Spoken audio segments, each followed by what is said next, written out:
I'm praying God will bless you today, wherever you are, however you are, in this remarkably unprecedented season in human history.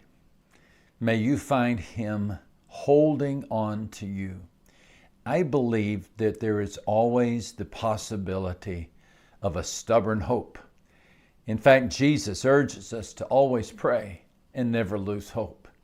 And if you could use a reminder of where to find hope, hang around for just a few minutes.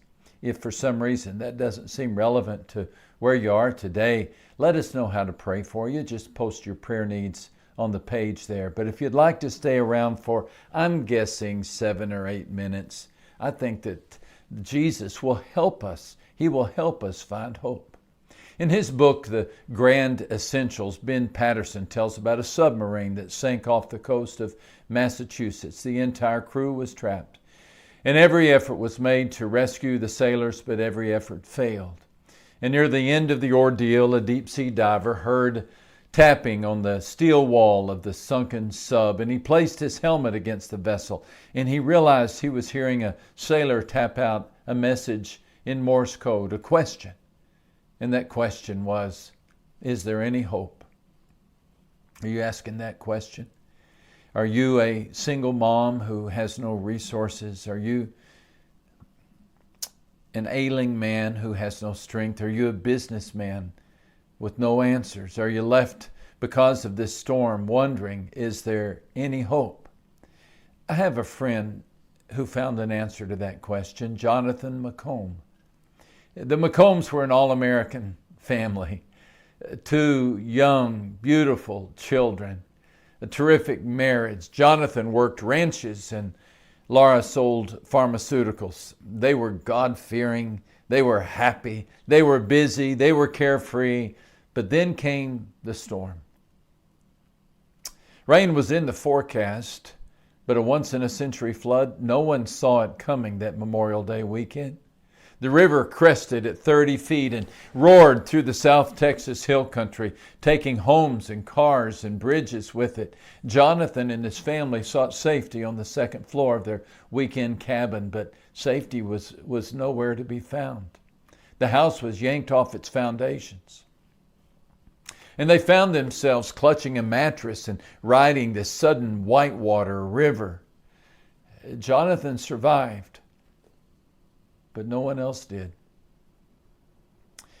When my wife Dean and I visited Jonathan in the hospital, he could hardly move from the injuries.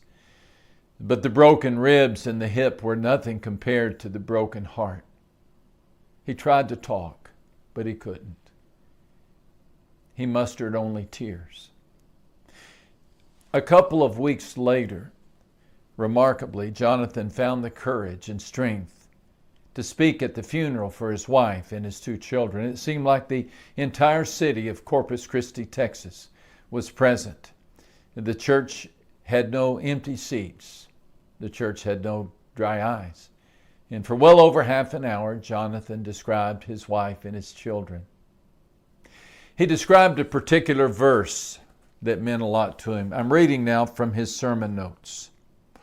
A particular verse that I have loved over the years has helped me. Trust in the Lord with all your heart and not on your own understanding.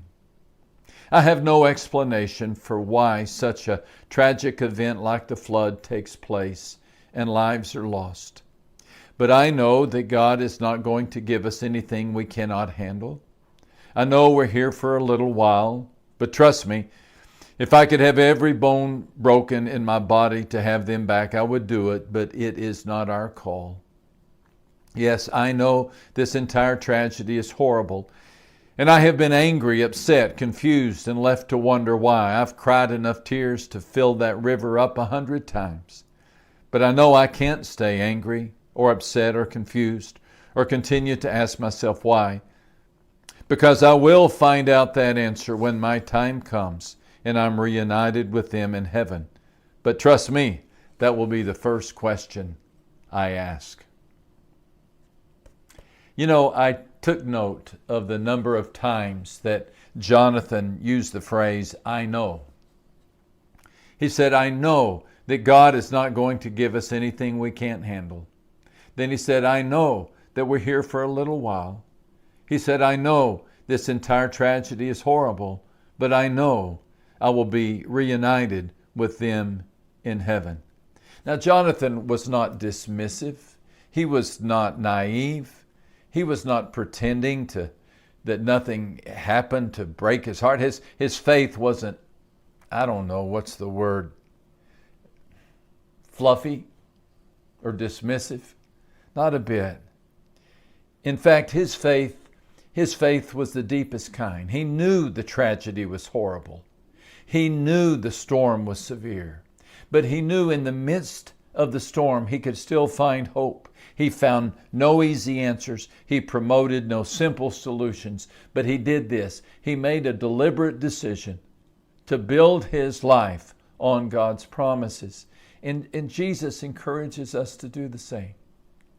He encouraged his followers in Luke 18:1 to always pray and never lose hope. My friend, may you do the same. May you always pray and never lose hope.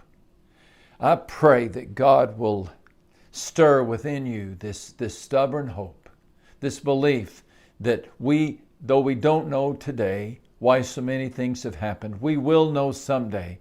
And that God will take the tears of our hearts and he will redeem them into a waterfall of grace. You know, I got a card, Dean and I got a card just a few days ago from Jonathan. He has found a wonderful new love of his life, and he and Monica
blessed by God with a new baby. And as I looked at that picture, I thought, you know, God keeps his promises. Joy, sorrow may come with the night, but joy comes. It did for Jonathan, and it will for you. God bless you, friend.